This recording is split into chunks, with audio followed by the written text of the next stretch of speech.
Çünki Quran-ı Kərimdə və digər göstərişlərdə, şəriət göstərişlərində ədavət, düşmənçilik fəqət bir ünvanda qeyd olunur. Vəssalam. Ondan səvayı kənara çıxmağa icazə yoxdur. Deməli, Allah Teala Quran-ı Kərimdə belə buyurur. Bismillahirrahmanirrahim. İnneşşeytane lekum aduvvun. İnneşşeytane lekum aduvvun. Şeytan sizin neyinizdir? Düşməninizdir. Yaxşı, Allah xəbər verdi ki, şeytan bizim düşmənimizdir. Ola bilsin, xəbərdir də verib. Bizə vəzifə təyin eləməyib. Allah xəbəri verir, amma bizə vəzifə nədir? Təyin eləmir. Amma ayənin ardını oxuyanda görür ki, yox, boynumuza vəzifə də qoyulur. Nədir vəzifəmiz? Fəttəxizuhu aduvvən. Onu özünüzə düşmən seçin. Deməli, şeytan düşməndir və Allah bizə vəzifə təyin eləyir ki, onu şəxs özünə düşmən seçməlidir. Bu mövzu geniş mövzudur. Sadəcə olaraq işarə eləyib üstündən keçəcəm, amma bu mövzuya qayıdacam Allah qoysa. Yəni, biz özümüzə sual verməliyik ki, şeytan insanı özünə düşmən seçib. Nə vaxtdan seçib? Ta qədimdən. Qədimdə heç vaxt da qoymaq olmur. Yəni, Allah Teala əmr eləyəndə ki, səcdə eləyin Adəmə, o vaxtdan şeytan insanı özünə nə seçib? Düşmən seçib. Deməli, şeytan insanın düşmənidir. İndi sual buradadır ki, insan şeytanı özünə düşmən seçib ya yox? Cavab xeyr. İnsan şeytanı özünə düşmən seçməyib. Bizim şeytanla düşmənçiliyimiz hansı həddədir? Bir dənə kəlmə, dil. Allah şeytana lənət eləsin. Vəssalam. Yəni, bundan artıq biz şeytana qarşı heç bir mübarizəmiz yoxdur. Və yaxud həcdə sən şeytana olan düşmənçiliyi neynəməlisən? Göstərməlisən. Çünki Allah əmr eləyib, baxı. Fəttəxiduhu aduvvən. Şeytanı özünüzə nə seçin? Düşmən seçin. Həcc ziyarətində sən onu ilə düşmən olduğu rəmzi olaraq, rəmz olaraq neynirsən? Göstərirsən. Ona nə atırsan? Daş atırsan. İndi şəxs daş atanda düşmənə mi daş atır, ya bir əməldir atır? Hə, bax, həccə gedən şəxslərin də ən böyük problemi buradadır. Elədiyi əməlləri bir əməl olaraq görür. Allahın əmri olaraq görmür. Hamı daş atır, 7 dənə daş atmalısan və götürür, o da hamı kimi daşı atır. İndi sən bu daş atırsan, ha? Bu nə məsələdir, nə olub? Niyə belə eləyirsən axı? Yəni, daşa daş atarlar. Yox, rəmzi aydındır. Daşa daş atarlar. Yox, deməli sən başa salacaqsan ki, bu rəmzdir. Rəmzdən də məqsəd, mən şeytanı özümə düşmən seçmişəm. Və Allah Teala da müxtəlif yerlərdə şeytanla düşmənçiliyi izhar eləmək üçün nümunələr qoyub, o nümunələrdən də biri budur. Həcc ziyarətində şeytana atdığım daş. Allah mənə əmr eləyib, o mənim düşmənimdir, mən də ona bir nümunəm budur. Amma dildə lənət oxuyub, daşa daş atmaqla, şeytanla düşmənçilik, yəni şeytan, belə deyək də, adi düşmən də deyil ki, silahın əlindən alasan, məğlub ola. Şeytanın əlindən silahın da alsın, onun başqa üsul və fənləri var ki, hər cürə yolla insanı neyləyə bilər? Yolundan azdıra bilər. Deməli, Allah əmr eləyir ki, şeytanı düşmən seçin, amma bizsə onu düşmən seçmirik.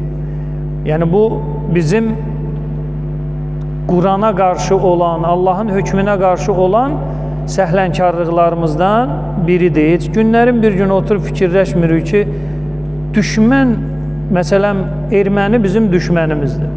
Erməniyə qarşı nə tədarükü görülür?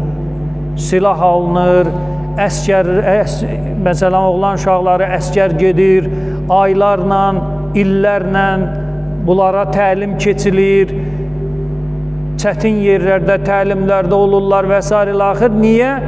Çünki erməni var, düşmən var, ona qarşı nədir? Tədbir görülməlidir.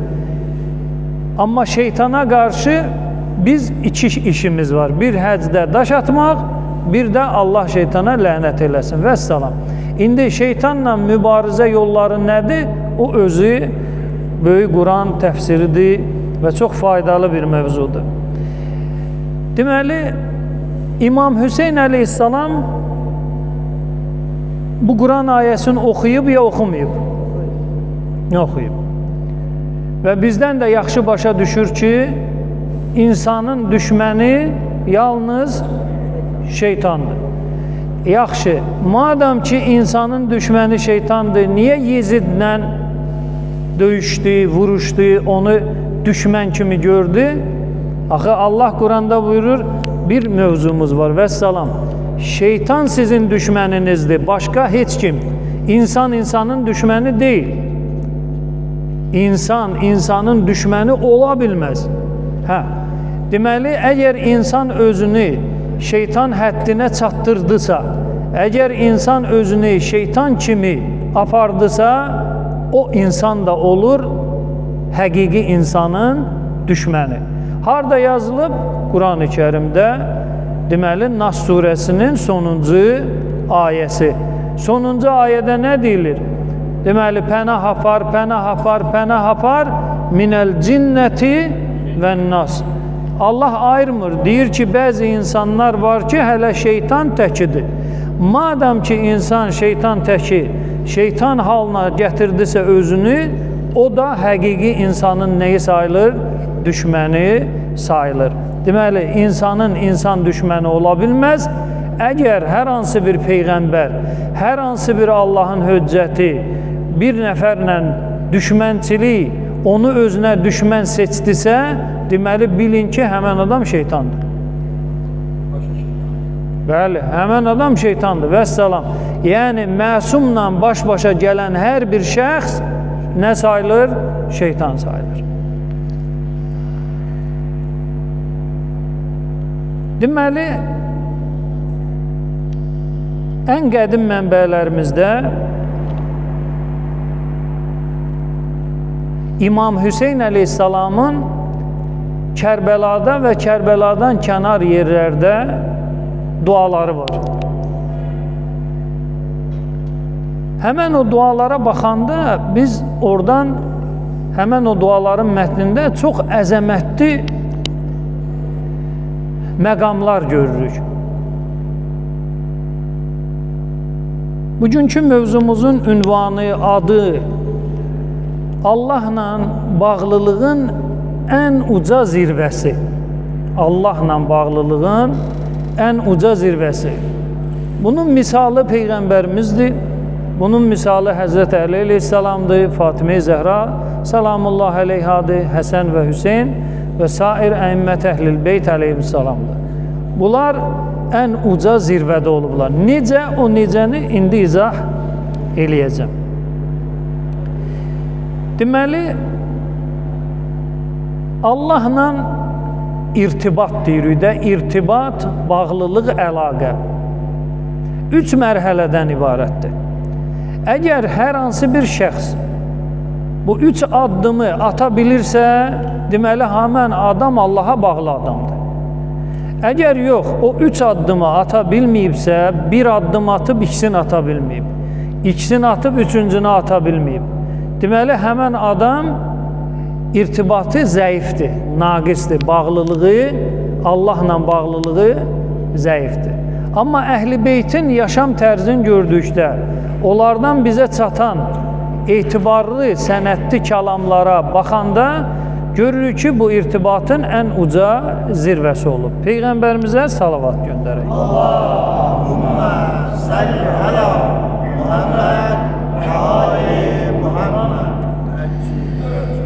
Deməli, imamın duasını saxlayıram mövzumuzun sonuna. Birinci,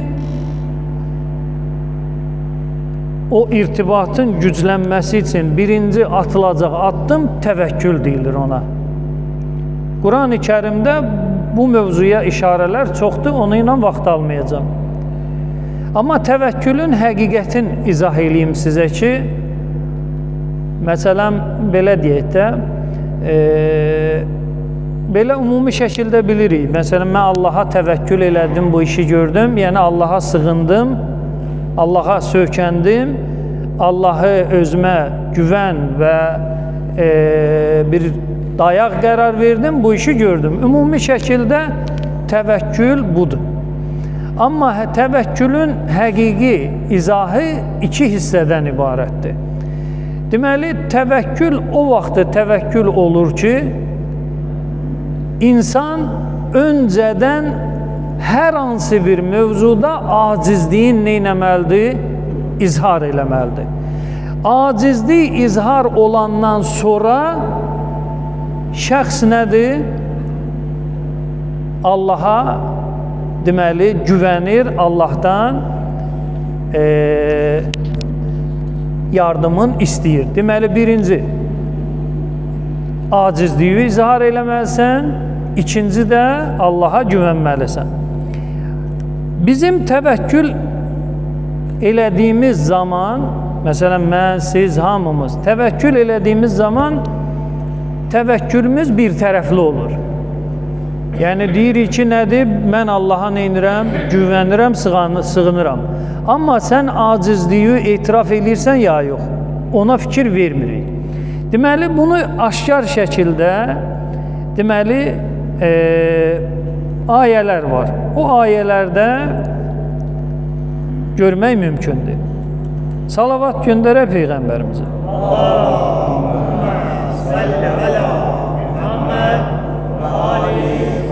Bismillahirrahmanirrahim və innə Yunus ləminəl mürsəlin. Yunus Peyğəmbər Allahın mürsəl Peyğəmbərlərindəndir. Tamam. Gəmiyə minir və gəmidə püşk atılır və bunun haqqında püşk çıxır ki, gəmidən suya bu atılacaq.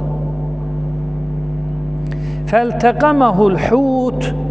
Hut nəhəng balığa deyilir ərəb dilində. Hut nəhəng balıq. İltəqəmə udmaq. Fəltəqəməhul hut. Nəhəng bir balıq Peyğəmbəri neynir? Udur. Deməli, Peyğəmbər çətin bir duruma düşür. Balığın qarnına düşmək nədir?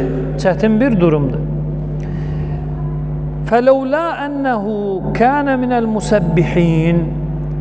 Deyir, Yunus əleyhissalam təsbih əhlindən olmasaydı, lələbisə fi batnihi ilə yevm yub'asun.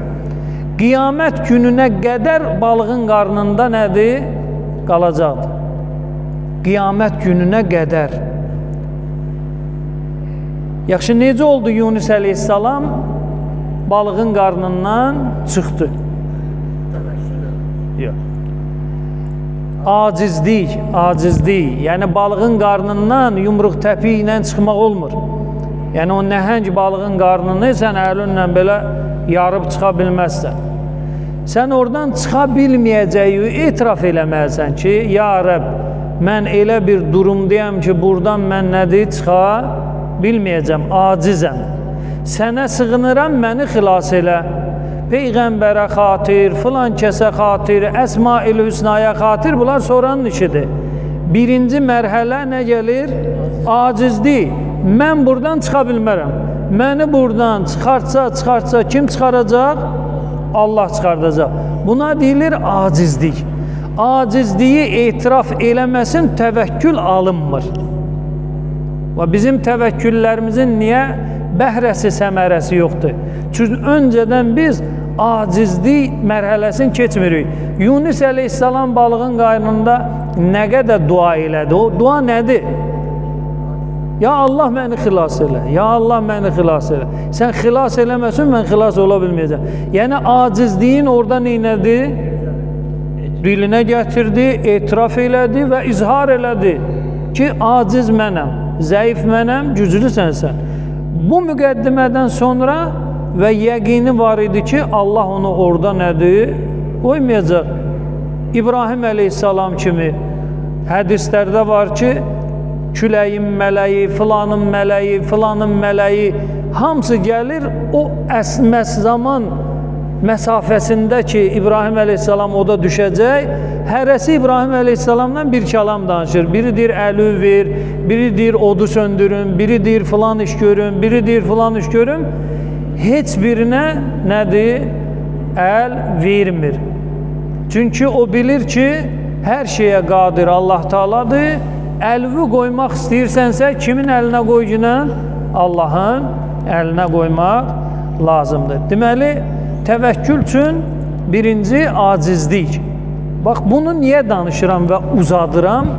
Məqsədim odur ki, bizim bəzi tanıdığımız şəxslər var, Əhl-i Beytin dualarını oxuyanda təəccüblənirlər ki, bu qədər adam zəlillik izhar eləyər.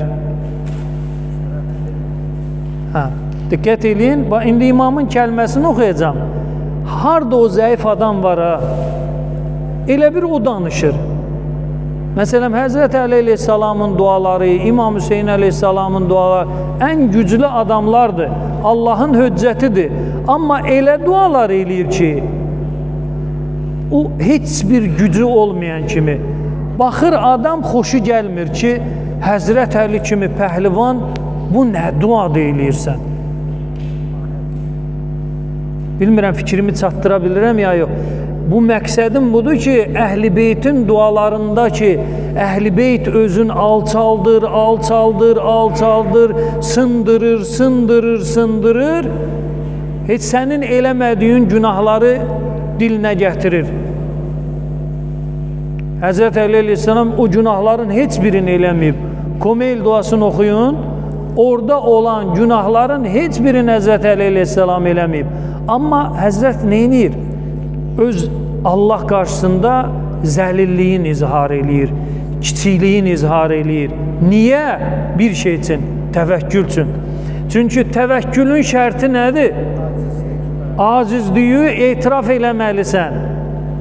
Bax, Əhl-i Beytin dualarının əksərinin, indi bugün oxuyacağım, görəcəksiniz ki, İmam Hüseyin əleyhissalam, İmam Cəfər Sadiq əleyhissalam özün nə qədər alçaldır, özün nə qədər sındırır Allahın qarşısında. Yox eləyir də, yox eləyir. Yəni, mən nəfəsi də sənin gücü ilə alıram. Amma biz deyirik ki, yox, mən özüm alıram, özüm nəfəs alıram. Deməli, bütün o, bu belə deyə də bir qayda olsun bizi üçün. Əhl-i Beytin dualarını oxuyanda görsəz ki, bu qədəmi insan mı özünə belə deyək də nisbət verər? Ya Allah, mənim o günahlarımı bağışla ki, səmadan bəla endirir, bel qırır, filan eləyir, yağışın qabağın kəsir, filan eləyir. Bu günahların heç birini eləməyiblər. Amma niyə deyirsən axı? Acizliyin izhar eləyir. Kimin qarşısında? Allah qarşısında. Allahdan səvaisinin qarşısında acizlik izhar olunmur. Deməli, təvəkkülün şərti budur və bu şərtə də əməl olunmalıdır.